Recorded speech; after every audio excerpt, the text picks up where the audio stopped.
Greetings and welcome to this week's episode of UC Weekly News. I'm your host, David Danto, back in the chair, not in Vegas or at Cedia anymore. And I have as my guest this week my friend and industry colleague, Danny Hayasaka. How's everything going, Danny? What's up? Everything's going fantastic. Thanks for So having me. you got a new logo on your shirt, so we definitely want to talk about that. Yes. That's why you're here. But let's start with what was your journey? How'd you get into the industry? So I got out of the army. And so I was going to go be a medical laboratory technologist in a hospital somewhere. But I started working at Call One. They gave me a job as a shipping receiving clerk. And I liked the hours. It was 9 to 5, no weekends, no holidays, versus the healthcare world where you have graveyard shift, you have holidays, and you have these ridiculous hours and no lunch, right? And this gave me that opportunity. But then I also got into the technology because in shipping back then we used to be like 411. We were an information center. People would call us and say, well, what's in the box? What does it do? And we became those people that answered questions. And then there was an opportunity for customer service, and I raised my hand. They put me up in customer service, and then they had salespeople there, and I raised my hand again. I got into the sales world, and kind of things took off, and then they got into the management, and then I got into leadership, and then they put me into marketing, and then that's what I started doing, and I kind of started a little YouTube channel that blew up during the pandemic, and that kind of put my face out there. But prior to that, I was selling tons and tons of headsets in the headset world. So we started with Plantronics, Netcom, Unix, ACS way back in the day. And as you know, Plantronics is now became Poly, then HP. Netcom is now Jabra. They bought ACS and Unix, became Jabra. So there's been a lot of movement, but then around 2000, early 2000s, I got into I saw Polycom for the first time, and I was like super excited. I was like, video conferencing, this is the wave of the future, is what I told our owners back then. And they sent me back then. You had to go off to get trained, certified for Polycom. So I went to some of their training centers, got certified, and then we became Polycom certified Mhm. resellers, and then Well, have kind of just been in that industry. Yeah. you're one of a few people, probably I could count on both hands, that have the ability to look at a camera and speak to an audience and say, "This is what I found. This is what's great." I admire you're also saying I'm just showing this to you. I'm going to turn on the blender. Yes. I'm going to turn on the vacuum. I'm not saying this is. I mean, you got a lot of people, a lot of my colleague, industry analyst colleagues in the in my space saying, they like the Lego character. Everything is awesome. Everything is awesome. They can't say anything bad about a product because, I don't know what they're. They're not an analyst. They're a marketer. But Yeah. you show people what it is, and people really appreciate that. They appreciate getting the comparisons and the differences and understanding the various products. Yeah. So I always approach products. I mean, I always have asked three questions. What is it? What does it do? And why should anybody give up blank? Right. But more importantly, I always approach it from an end user perspective, because back in my selling days, there's folks that make decisions, but ultimately the people that are calling in to get support aren't the higher ups that made the decision. It's that end user. And so from that customer service perspective, I used to take those phone calls. And even as a sales rep, I used to get those phone calls from end users who received product and said, hey, it's not doing this or it's not performing this way. And so I always advocate for the actual end users, not so much the decision makers, because they don't typically work with the technology that they give their employees. And so I always approach it from that perspective versus, whatever, I don't know, decisions are being made up on top, right? I'm the low guy. I like to work with the folks that are actually using the Well, stuff. honesty is actually a very important quality and sincerity, and you do a great job with that. So one of the reasons we're talking with you, even though I love talking with you, and we've seen each other over the years at many events, is that new thing on your shirt. What is that? A pine Yeah. cone that says Mago? Is that? Tell us about the Yeah. change. What's the story? So so as you know, I test a lot of different technology and solutions as part of my role with Call One. I used to be senior director of marketing and emerging technology, which allowed me to test basically all the latest and greatest technology that was out there. And so one of the challenges that customers encounter is the ability to walk into a room and share content. You would think it's so simple, but it's not. It's either you're fumbling around with cables, there's a dongle that maybe doesn't work because you don't have the appropriate drivers or software to make it work. You don't have the appropriate credentials to log into the right network, and it's a constant struggle. And so I've tested a lot of different options and solutions in that space, and then Mago came along, and this was just by chance. My buddy Thomas Chang, who's also now working for Mago. He used to be with Inex or Funtech. He said, "Hey, you should look at this." And so I did. I had them come over and I looked at it. And because I was going to say it's going to be just like all the others, right? All the sharing software that's out there, or content sharing software that's out there. But it wasn't. It was very different. It was so simple to install. It was so simple to use. And it made people's lives easier because I've been in hundreds, if not thousands, of meetings where we can't even start because we can't share content onto the screen. And everyone's had that struggle. And so here this solution comes along and you're able to use Windows 11, Mac OS, iOS, Android on the network, off the network. It doesn't care. You just share. And I was like, this is absolutely fantastic. And then they started sharing some of the other capabilities.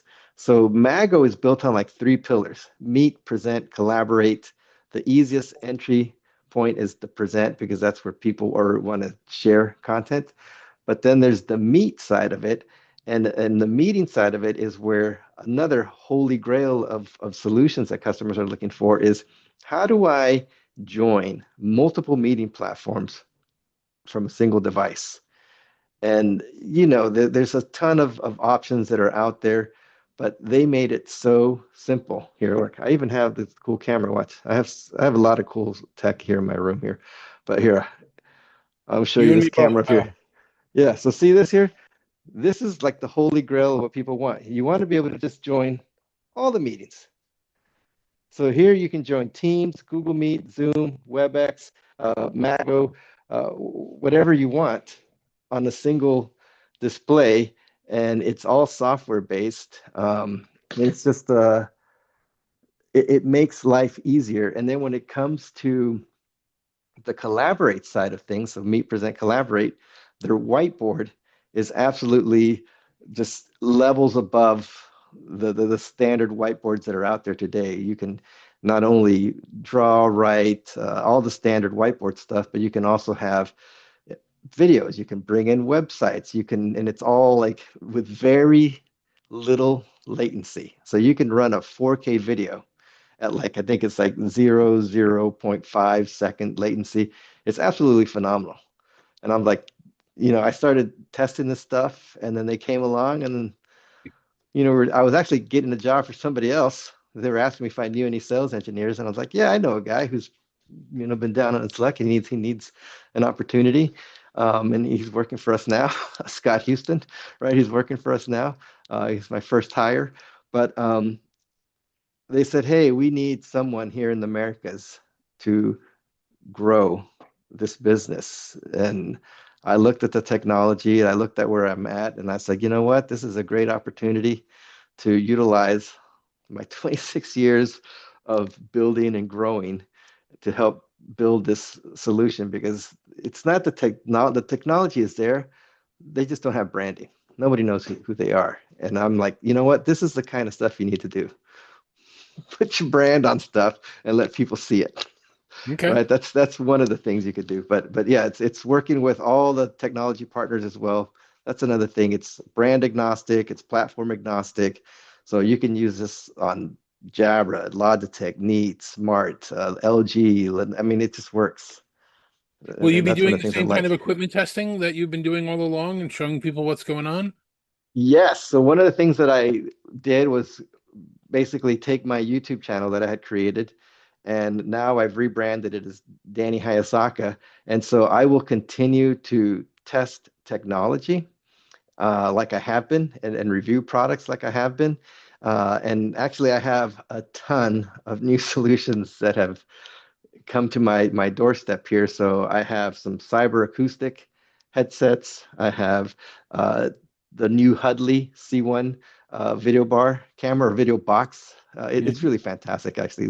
Some of the Yeah, prelim tests, I'm and taking credit for the term video box. I actually yeah, you saw that I had demoed one of their earlier models. I yeah. got a brand new box model. It's behind me, and hopefully within the next week or so, I'm going to do an unboxing and demo and see how it works. But it's a cool product. It is. It's really fantastic. And then I have some new headsets. So headset advisors. Now I can work with them. Before I couldn't, but now I can work with them. They sent me a new Yealink HA 64 Pro headset that I'm using, which is very similar to the W864 by Yealink, but it's got a touch screen, so you don't need the software. And that's where it makes it interesting because so many enterprises don't allow their end users to deploy or download headset management software, which makes it challenging. This is right in the unit. So you can make all the adjustments right from the unit. So that's what makes that guy interesting. But then I also have Logic keyboards. So they're accessibility keyboards. So think low vision keyboards, or even like myself, I'm older. I'm getting up there in age, and I can't see that well anymore. And so having a keyboard with really big buttons that are lit up is fantastic for someone like me. So, what else do I have going on? What else am I testing? There's it's a ton. Oh, the smart board mini that I just shared. I got that guy going on. I got the new Neat Bar Gen 2 and the Neat Pad here that I'm testing. So lots of cool stuff. Good. So are you going to still be moving around and heading to a couple of conferences? Like I know you've got I think GITEX coming up, and then we have ISA. Do we see Yes. those again? Yeah, so the first stop is going to be Logitech. So I'm going to their headquarters. They have a live event there. They're going to talk about the logic of work, and I think they have a new van or work thing coming out that's Yeah. going to contain all the stuff. And then in October, I'm going to GITEX Global in Dubai, and then in February, ISE. I'll be heading there, and then anything that comes up in between as well. Oh, that's really cool. And congratulations. What's the title of the new role? So my official role is Managing Director of Americas and SVP Global Marketing.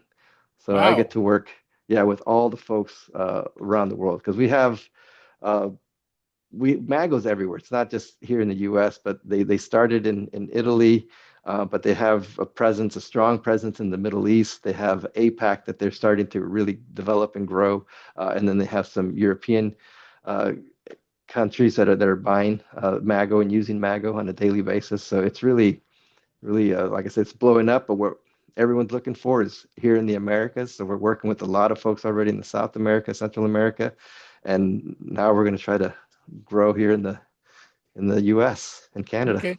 So give us the way to reach out to you. What's the new contact information? How does somebody get a hold of you? How does somebody watch your YouTube channel? Yeah. So the best thing is at Danny Hayasaka. Right. So you can find my LinkedIn, you can find my YouTube channel. Heck, you can even find my Instagram and Facebook if you want. But everything is at Danny Hayasaka. Okay. Danny, that's great. Listen, congratulations. I'm looking forward to seeing. Didn't I see you last year at WebEx One? Weren't you there for a little bit? I don't. It wasn't wet. No, it was. I can't Plus, remember. I remember having lunch with somebody and walking by you and saying congratulations on the new role. It might have been Infocom. I'm not sure anymore, Yeah, it right? could have been Infocom, or then I think I also did a thing with Crestron. Yeah, Sure. Well, it was I'll be somewhere. at WebEx One at the end of this month, and then I will run into you. I'm sure at ISE, and people Yeah. should reach out to you. Look for your channel. You do some great demos. Thanks very much for joining, and congratulations on the new role. No, thank you so much for having me. It's always a pleasure. And thank you guys for watching as you do every week. Really do appreciate it here at Talking Points. My name is David Danto. We'll see you on next week's show. Take care.